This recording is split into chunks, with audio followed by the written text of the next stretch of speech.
ललित को इस मकान में आए लगभग 1 माह हो गया था। पहले वह इसी कॉलोनी के एक अन्य मकान में रहता था, किंतु वहाँ कमरा छोटा होने से पिछले माह इस मकान में आ गया था। इस 2 मंजिला मकान की ऊपरी मंजिल में बाईं तरफ वाले पोर्शन में मकान मालिक पति पत्नी रहते थे और दाईं तरफ का अटैच्ड बाथरूम वाला एक कमरा था, जिसे ललित ने किराए पर लिया था। ग्राउंड फ्लोर पर दाईं तरफ 2 कमरे, किचन व बाथरूम का एक पोर्शन किराए पर देने के लिए था, जिसमें कल ही एक परिवार रहने के लिए आया था, और बाईं तरफ का भाग पार्किंग के लिए था। ललित आज बिस्तर से उठा तो सुबह के 8 बज रहे थे। कल रात एक मूवी का अंतिम शो देखकर आया था। सुबह नींद देर से खुली। उठकर जल्दी से प्रातःकालीन कर्म से निवृत्त हुआ और ऑफिस के लिए तैयार होकर अलमारी में देखा तो नाश्ते के लिए कुछ भी नहीं था। उसे याद आया कि फ्रिज में दूध भी नहीं है। घड़ी देखी, 9 बजने वाले थे। कुछ समय था उसके पास, अतः ब्रेड, बटर व दूध खरीदने के लिए मकान से कुछ ही दूरी पर स्थित दुकान की ओर चल पड़ा। घर लौटने पर जब वह अपने कमरे पर जाने के लिए सीढ़ियाँ चढ़ रहा था, उसे सीढ़ियों के साथ की दीवार पर लगे जालीदार वेंट के भीतर से पानी गिरने और किसी के गुनगुनाने की आवाज़ आई। यह वेंट वस्तुतः ग्राउंड फ्लोर वाले किराएदार के बाथरूम का था। उसने एक सीढ़ी नीचे उतरकर वेंट के भीतर देखा। बाथरूम में एक छोटे स्टूल पर बैठा नहा रही लड़की अपने पाँवों को मल रही थी। उसका चेहरा दूसरी ओर था और वह एक फिल्मी गाना गुनगुना रही थी। वस्त्र विहीन उसकी गोरी चिकनी पीठ पर फिसल रही शावर की बूंदों के साथ ही ललित की नज़रें भी ऊपर से नीचे तक फिसलने लगी। मंत्रमुग्ध ललित उसके सौंदर्य का रसपान करने में मग्न हो गया। वासना के आवेग के चलते उसकी धमनियों में रक्त प्रवाह तीव्र होने लगा।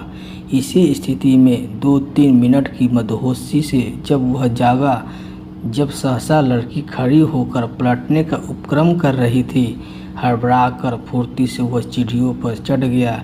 कमरे में पहुंचकर वह अपनी सांसों पर काबू पाने के लिए कुछ देर के लिए पलंग पर बैठ गया। कुछ संयत होने पर उसके दिमाग में विचार आया कि कहीं लड़की ने उसे देख न लिया हो। सिर झटक कर ललित पलंग से खड़ा होते हुए बुदबुदाया, अगर उसने देखा भी हो तो अब क्या हो सकता है। स्टोव पर दूध गर्म करते वक्त फिर से उसकी आंखों में वह दृश्य उभरा और उसके पूरे शरीर में झुरझुरी हो आई।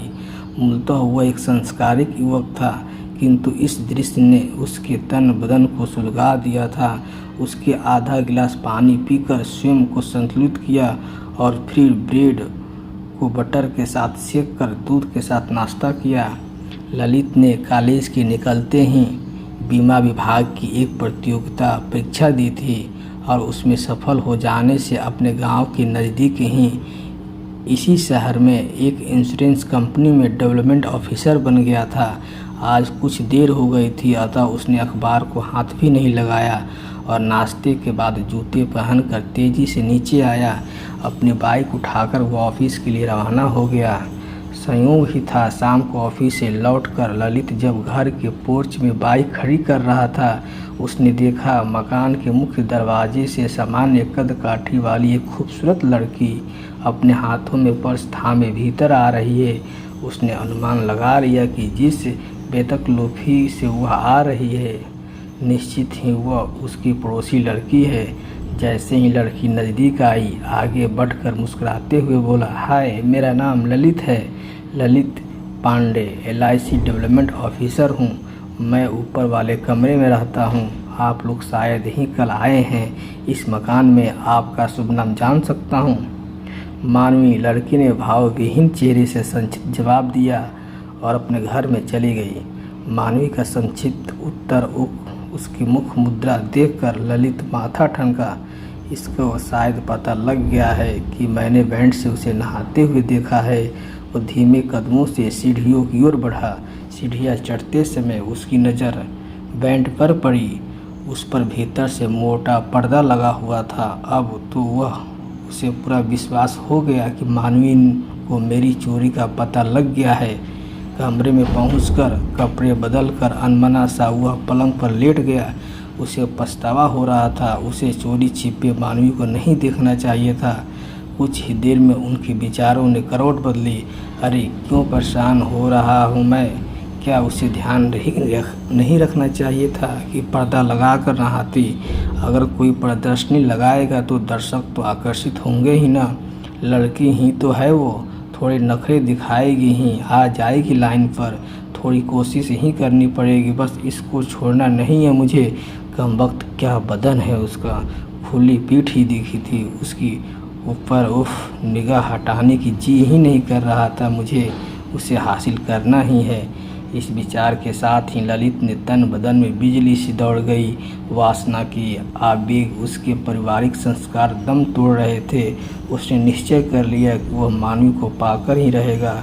अगले दिन जब ललित ऑफिस की ड्यूटी के बाद SBI बैंक के पास से निकल रहा था, उसकी नज़र बैंक से बाहर निकल रही मानवी पर पड़ी। ओह, तो ये इस बैंक में काम करती है। वह मुस्कुराया। ललित ने नोट किया, मानवी ने उसे नहीं देखा था। वह सड़क किनारे बाइक रोककर मानवी के आगे निकल जाने का वेट करने लगा। मानवी चलते चलते पास ही के बस स्टॉप पर रुक गई। अब ललित ने बाइक आगे बढ़ाई और बस स्टॉप के ठीक मानवी के पास जाकर रुक गया। हाय मानवी, घर जा रही हो तुम? उसने मानवी से पूछा। हाँ की मुद्रा में मानवी ने सिर हिलाया। पास में ही है हमारा ऑफिस, ड्यूटी करके आ ही रहा था कि आप नज़र आ गई। आओ बाइक पर आ जाओ, मैं भी घर ही जा रहा हूँ। नो थैंक्स, मैं बस से जा रही हूँ, मानवी का जवाब था। अपने इस प्रस्ताव के इनकार से आहत ललित चुपचाप आगे बढ़ गया। उसे लगने लगा था शायद वह उसे चाहने लगा है। कुछ दिनों तक मानवी और उसका व्यवहार ललित को उद्वेलित कर रहे थे। ललित लंबे कद का सामान्य रूप से एक आकर्षक युवक था। कॉलेज के दिनों में 3-4 लड़कियों ने उसके निकट आने का प्रयास किया था, किंतु कोई भी उसकी निगाहों में चढ़ ही नहीं पाई थी। मानवी के प्रति अनायास ही उसके मन में प्यार की तरंगे फूटने लगी थी। उसके प्रति वासना का भाव यूं प्यार में बदल जाएगा, उसे भी इसका एहसास नहीं था। एक दिन जब मानवी बैंक से बस स्टॉप की तरफ जा रही थी, ललित ने उसे रोका। मानवी को उसके बीच रोड पर यूं रोक जाना अच्छा नहीं लगा, लेकिन फिर भी वह रुक गई। बोली, क्या चाहते हो तुम? ललित को ऐसे सपाट प्रश्न की उम्मीद नहीं थी। हड़बड़ाकर उसने बिना किसी भूमिका से कह दिया, मानवी, मैं तुमसे प्यार करता हूँ, प्लीज़ मेरा दिल मत तोड़ना। प्यार और तुमसे हूँ कहकर मानवी आगे बढ़ गई। मानवी के इस जवाब से ललित को बहुत आघात लगा। अब उसके मन में मानवी को यकीन प्रकीर्ण पाने की लालसा और बलवती हो उठी। वह उसके विषय में अधिक जानकारी हासिल करने में लग गया। कुछ सूत्रों से उसे पता लगा कि मानवी के पिता RAS अफसर हैं और किसी अन्य शहर में पदस्थापित है। मानवी के नज़दीक आने का तो उसने 2-3 बार और भी प्रयास किया, किंतु मानवी ने उसे कोई तवज्जो नहीं दी। ललित मन ही मन मानवी से पूरी तरह चिढ़ गया, लेकिन एक ही मकान में पड़ोसी होने के कारण वह नहीं चाहता था कि अब और उसकी निगाहों में आए, अतः उसने उसका पीछा करना छोड़ दिया। एक तरफ ललित के मन में मानवी के प्रति गुस्सा था, तो दूसरी तरफ उसके प्रति कोमल भावना उसे बेचैन करती थी। प्यार के एहसास को वह स्वयं पर हावी नहीं होना देना चाहता था। सो जब भी उसके मन में ऐसे भाव उपजते, वह सिर झटक कर उनसे मुक्ति होने का प्रयास करता।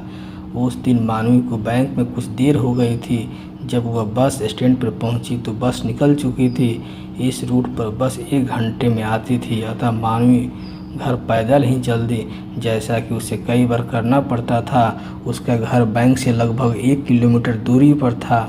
मुख्य सड़क छोड़कर वह गली में मुड़कर कुछ ही दूर चली थी। स्कूटी पर आए एक युवक ने उस पर फब्ती कसी और उसकी चुन्नी खींचकर आगे बढ़ गया। अचानक सामने से आ रहे ललित ने यह देखा और बाइक स्कूटर के सामने लाकर उस युवक को पकड़ लिया। ललित ने 1-2 गुस्सा उस युवक की बाह पर जड़ दिए, उसके हाथ से चुन्नी छीन ली। वह युवक वहां से सरपट भाग निकला। ललित ने मानवी को चुन्नी थमाते हुए कहा, कैसे कैसे बदमाश होते हैं। खैर, अब वह कभी ऐसे हिम्मत नहीं करेगा। तुम कहो तो मैं छोड़ दूँ घर। मदद के लिए आपका बहुत बहुत धन्यवाद ललित जी। आप चिंता न करें, घर पास में ही है, मैं चली जाऊंगी। चुन्नी कंधे पर डालते हुए मानवी हौलों से मुस्कुरा दी। ओके, टेक केयर कहकर ललित आगे चल दिया। अगर ये आपकी स्टोरी अच्छी लगती है, आप चाहते हैं कि नेक्स्ट इसका पार्ट लेकर आएँ, तो आप लाइक करिए, सब्सक्राइब करिए और कमेंट करिए। धन्यवाद।